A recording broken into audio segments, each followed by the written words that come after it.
Hey, this is Matt once again, and I know it's a bit of a different angle, but I'm in the middle of recording a game, and I'm getting near to finishing one, but I need a bit more battery power for the other camera, so while I'm letting that recharge, I figure I'll do a couple reviews. One of them is for Al. It was a paid request for him. Thank you so much, Al. I really do appreciate it. I hope you're doing well. Sorry for the delay on this. For those interested in requesting any type of videos, whether it be a topic, reaction, commentary, review, re-review, video game playthrough, whatever the case may be, feel free to send it, and I'll get to it as soon as I can. PayPal's the best bet to do it. Do have a Cash App for those interested.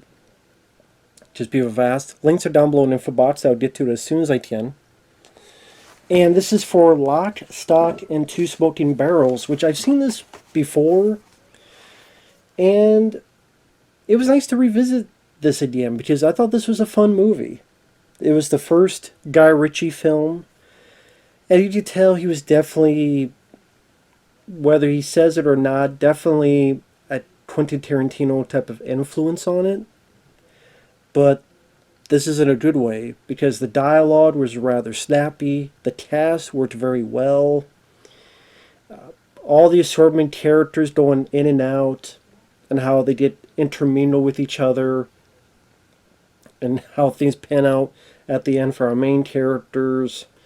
Bear a bit of serendipity, a bit of luck, irony, however you want to put it. It's definitely a lot of fun. I know the other film he did, Snatch, I remember not liking that nearly as much, but this one was a lot of fun. The cast, you got Jason Statham, before he was a action star, because this was 1998. You have Jason Flemyng, which he's been in quite a few stuff throughout the years. I remember he was one of the mercenaries I remember in Deep Rising with Tree Williams. He had a bit role in, was it Seed of Chucky, I want to say? It's one of those. You also have Vinnie Jones, which I definitely think this is one of his better roles. You have Steen. Yes, the singer Steen. I forgot he was in this. He plays one of the characters' dads who owns this bar. Also, one of the head honcho bad guys is a guy named Harry, and I recognize the actor. He was in Jaws 3. If you remember, for all three that remember Jaws 3. Yeah, the one guy who, he was, I don't know if you want to say explorer, but he was the guy who ends up being chewed up by the shark and stuck in the shark. The guy that literally gets stuck in, which I always thought was a creepy death scene in Jaws 3 as a kid. He's stuck in there. Well, his buddy, who's in the ladder, they're going down the ladder. Hey, can you hear me down there? But realizing he's dead and he's crying, that's the last time we see him. That guy is the, can you say the head honcho? Like the head boss villain. And you have other characters. They have this shorter black guy who has this like big like perm type of hair, who says lines like, "If the milk turns sour, I ain't the kind of pussy to drink it." You also have this guy named Dog and his gang. Like I said, there's a lot of stuff going on, but it doesn't get too confusing, and it has a fun, energetic vibe to it that keeps things interesting through along the way. So the story is, you have four friends. Jason Statham is one, Jason Flemyng is one, and then you have two other guys. One of them is named Eddie. And this guy Eddie, the other three are giving him money because Eddie's supposed to play in this card game. A card game sponsored and headed by Harry. Again, the guy I remember from Jaws 3. But unbeknownst to Eddie, the game is rigged. So the guy loses the money. In fact, he owes $500,000, and his friends are trying to figure out what the hell to do and how to get that kind of money. And more than likely, the bad guys are going to try to get Eddie's dad's bar. And that guy, at least it's played by Steen, which was, again, interesting to see him. Because the last time I saw him in a movie was, I'm sure he's done others, but they Dune, the older Dune film with David Lynch. But for the big role, Steen worked in his role. So while that's going on, you have a lot of other little groups. You have these two guys that are hired to rob some place, and they grab these two shotguns, which you come to find out the head honcho Harry really wants these shotguns, because as we come to find out, these shotguns are worth a lot of money. You have these guys who are pot dealers, and they're pretty laid back and easygoing, and then they get robbed by this group led by this guy named Dog, who happens to be neighbors of our lead characters. Our lead characters over here, because it's right next door, and they're able to get like a little microphone and hear what's going on, and they find out, oh, our neighbors are going to rob these guys. When they get back, we'll rob them. And then we'll also take the drugs and fence it to this other guy, the smaller guy, who had that line about the milk, and I have the kind of pussy to drink it. But then all sorts of things go haywire, where a lot of misunderstandings, as well as not just misunderstandings, but again, serendipitous for whoever you want to say it's for. Meaning, both groups find out that our lead characters did it, but they both have the same idea to go to the same place, and then cause a ruckus, and then lo and behold, those two parties get together, and then they start shooting each other. Now, granted, if you're going into this for action, you're not going to see a lot of action set pieces. Like, that big firefight is pretty much all off-screen. But this kind of film would work because I consider it more of a comedy, not an action film. I mean, with the title, it makes it seem like there's going to be action. I mean, there's a teeny bit here and there, some bits with Vinnie Jones. But it's not much at all. Idea it's more of just a comedy. And it worked for that bit because you have the reaction of our characters seeing the power corpses like we do.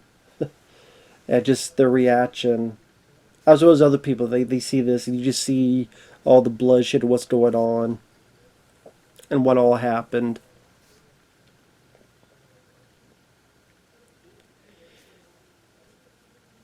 And I think, again, it has a good energetic style, a good use of music. Like, there's a song called I Want to Be Your Dog. I want to be your dog. Oh, come on.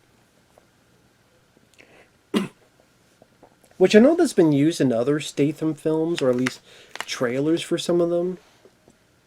Or actually just some films of his. I think there's at least 2 other films that song is used, that Statham is in. But I like the way it's used in this movie, which shows Eddie's realization that he got fucked over by losing all his money due to the cards.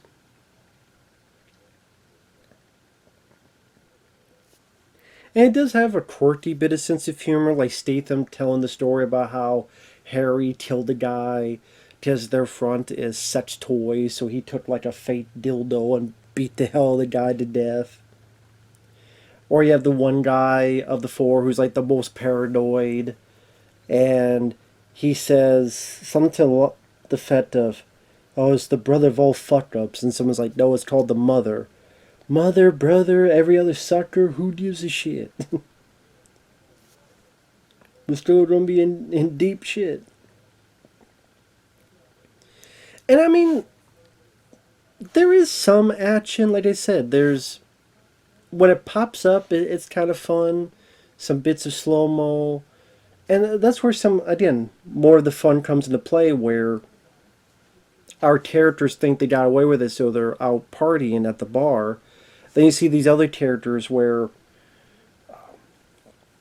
well, even before that, the guys headed by this guy named Dog are after the pot smokers, the pot dealers. And one guy faints, and they warn him, open the door, and they shoot the guy's foot off. I guess the feint is so crazy and deep that he didn't feel his fucking leg. Listen, I know people faint, but if you blow my foot off, I'm gonna wake up from the fainting. I don't care what. But I guess for some people they don't.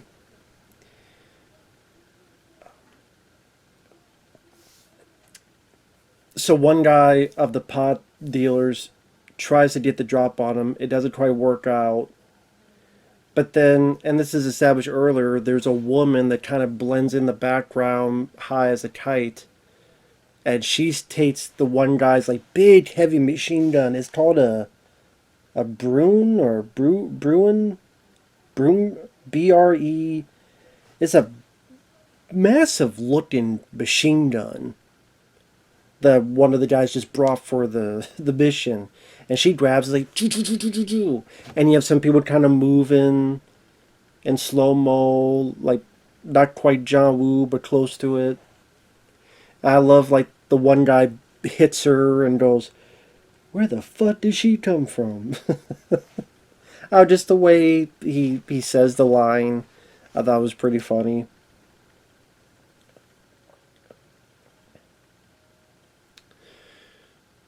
Or when our four characters steal the money from them and get into the bad guy's van, because the bad guys also were taking some of the weed.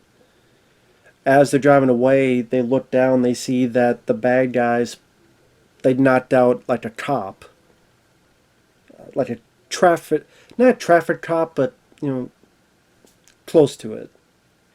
And you get the idea that the main characters, they don't like these type of cops. Knock them out. You keep telling me I'm going to knock you out in a minute.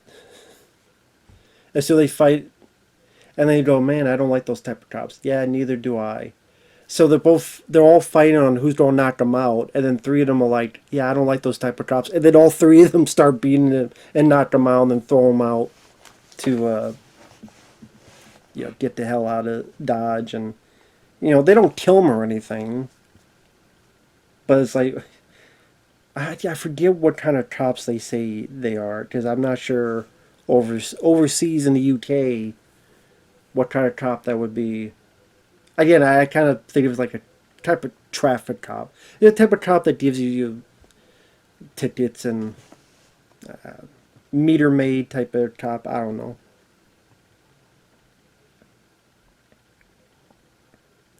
I would say it does have a fun sense of humor, like when the one group led by this guy named Dog, they get their money taken, they're pissed off, and they're wondering what the hell's going on, did our money go, who stole it, and this little guy is pissing him off, and he throws him, the guy goes through the wall, and lo and behold, it's through the neighbor's wall, and then he looks and goes, wait a minute. He sees all the microphone surveillance stuff, and is able to tell them, and that's how they find out their neighbor stole from them. So the two teams, and through some misunderstandings, and both parties think that the guilty party's at this place, while instead they're out at the bar. So, and you have like one group, they get the money and the guns, but then Vinnie Jones comes by, because Vinnie Jones is the guy that works for the head bad guy Harry, but he does bit of dirty business where he's a debt collector. He's a debt collector. And he always has his son with him. And will get mad if his son curses, but he's fine with cursing. Or at least other people are, but he doesn't want his son to curse.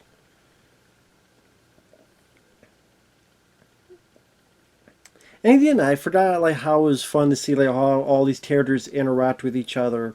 Like the two guys that stole the shotguns. They wanted to keep them, but then they're told no, We need those shotguns. Yeah, but we already sold them. Well, you need to get those shotguns back. And then through misunderstandings, Vinnie Jones already got the gun. This is spoilers. Sorry, spoilers. I mean, it's a film from 1998. I think most people watch this have already seen this film. But again, if you like, if you like Guy Ritchie's other films, if you like Tarantino type of films, if you like films that really are quirky and have, again, a good fast beat to them, and like I said, I think it's a fun film. Spoilers. So the two guys that stole the guns, and they're like, okay, fine, we're going to sell the guns because we got what you wanted, but now this is ours. We know we want those shotguns, but we always sold them. We'll get them back. Then they're looking to get them. Then, unbeknownst to them, Vinnie Jones already got the guns and gave it back to the same guys that these two are supposed to do it for. But then they see the shotguns go to this place, so they go towards it. And then they shoot each other, and then they turn, and the guy they've been talking to the whole time, what the fuck are you doing here?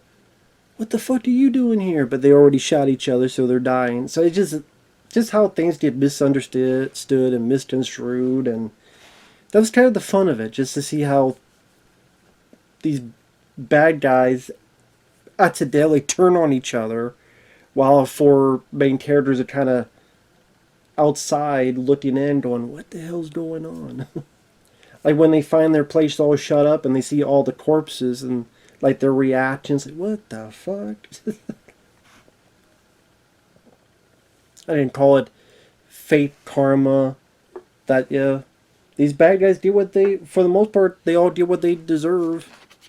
I guess except Vinnie Jones, which he gets the money and buys a new car, and him and his son get out of town.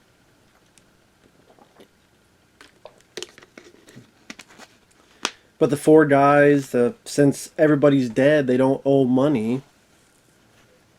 They don't have the money because Vinnie Jones took the money, the extra money, but they're in the clear still. But then they find out, wait a minute, these shotguns are worth a lot, so they're trying to call Jason Flemyng before he dumps the guns. And then right before he does it, he hears the phone call, and then you're supposed to speculate, did he drop the guns? Did he not drop the guns? I don't think he dropped the guns because throughout the film you see he has got an affinity for these guns. When they were supposed to get rid of them earlier, he doesn't. When he finds Harry and those two guys who wanted the shotguns, finds them all dead, Vinnie Jones comes by, and Jason Flemyng's like, fine, you take the... Fine, you want to take the money, fine, but I'm taking these shotguns. Okay, and then they went their separate ways.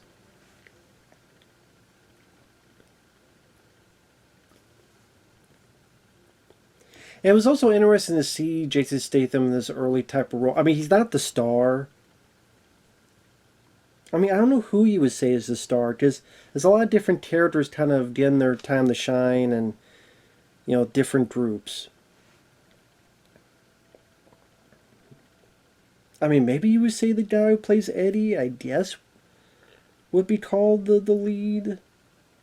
Maybe Jason Flemyng, who plays Tom. Maybe him. I think his character was Tom. I don't know who you'd call the lead. But yeah, since Jason Flemyng's character always had an affinity for these guns, you know, we see that throughout the film. I don't think he dropped it, so I think he went back. They got the money and things went well for them. I'm kind of surprised this never got a sequel. I'm not saying I wanted a sequel, but with how many films that are cult films that get sequels years later, I'm just, again, surprised this did not. So, again, I'm not saying it needed one, but like I said, this was a fun film. This was a film that, watch it again, I did enjoy. I thought it was... Would it be my favorite Guy Ritchie film? Close. I would probably still say the first Sherlock Holmes would be my favorite of his. because I did quite like that one with Robert Downey Jr. The second one was there, but I do remember quite liking the first one. But this is definitely up there. And the reason I'm getting my phone is I'm trying to look at what all Guy Ritchie did. I should have thought of that before, but it is what it is. So apologies for that. But so sorry, just 1 second. Because I gotta wait for my phone to get off his menopause and start doing his thing. Thank you, Guy Ritchie. Again, sorry, I should have done this beforehand, but it is what it is. He's only 56 years old? Huh. I don't know why I thought he was older. Not sure why, though. But, let's see. Filmography. So yeah, this was his first film. He then did Snatch, which I'm like, eh. Oh my god, he did Swept Away with Madonna?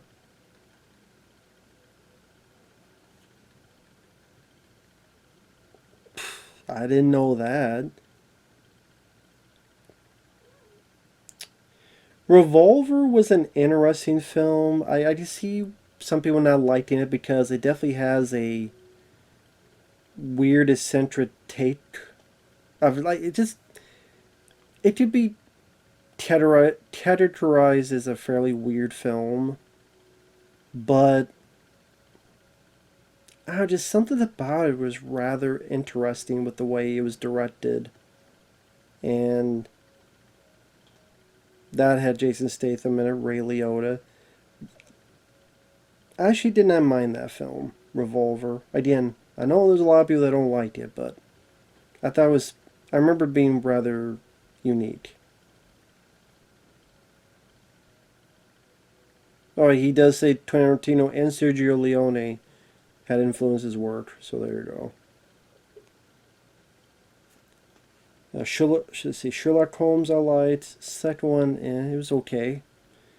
Never Saw the Man from U.N.C.L.E. didn't interest me. Teen Arthur didn't interest me.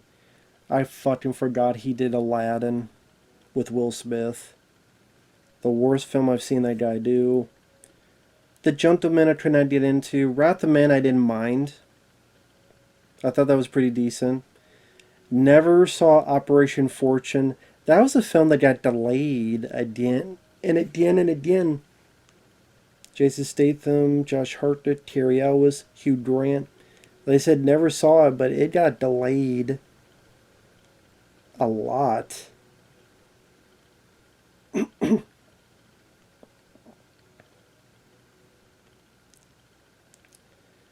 Yeah, it was January 2022, then March 2022.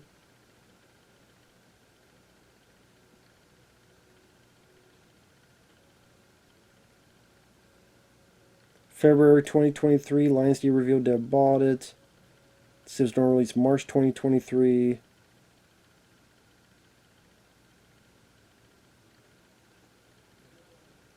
Yeah, that just went through. The Covenant I did like with Jake Gyllenhaal. That one I reviewed. I did like that film. I thought that was a pretty decent flick with Jake Gyllenhaal as a Green Beret.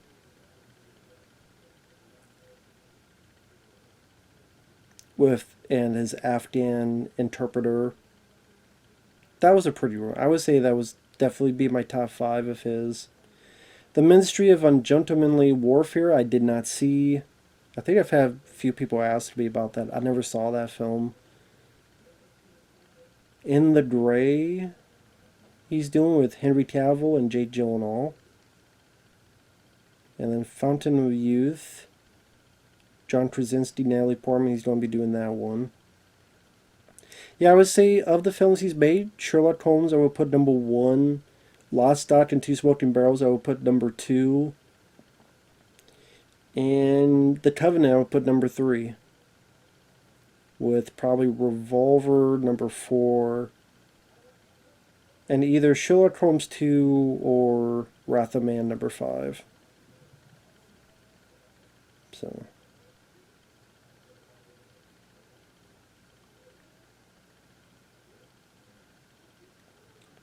But this just a 8.1 on IMDb, which is pretty damn good rating. Now, Jason Statham plays the character Bacon. Jason Flemyng is Tom. Nick Moran, he was Eddie.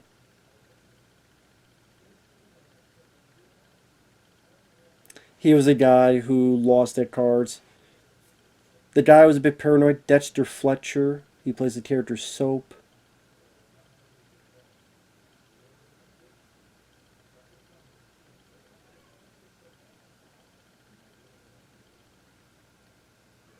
And I just want to make sure. Yeah, okay. Yeah, I just want to make sure I got the actors right.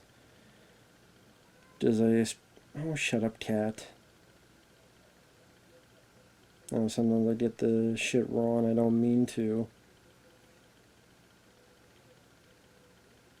Just because I'm bad with names, I apologize. Just bad with names. Yeah, Eddie, Tom, Soap, and Bacon. So there you go. Oh, that's right. That's the same guy in the Doom movie with The Rock. He was the guy in the wheelchair. And then at the end, when people are changing, he becomes Pinky, the creature from the video game. I forgot that was the same guy. Who's like the paranoid guy that... He's the one that said that line. You're the brother of all fuck-ups.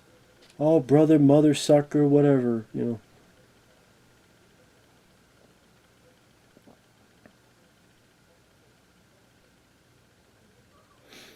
Other people, you had Voss Blackwood as Rory Breaker. He was the guy that said that line with the milk and the pussy. Like I said, Vinnie Jones was in the film. Sting. I'm trying to remember. P.H. Moriarty was Hatchet Harry. He was the guy I was talking about. That was in Jaws 3. P.H. Moriarty.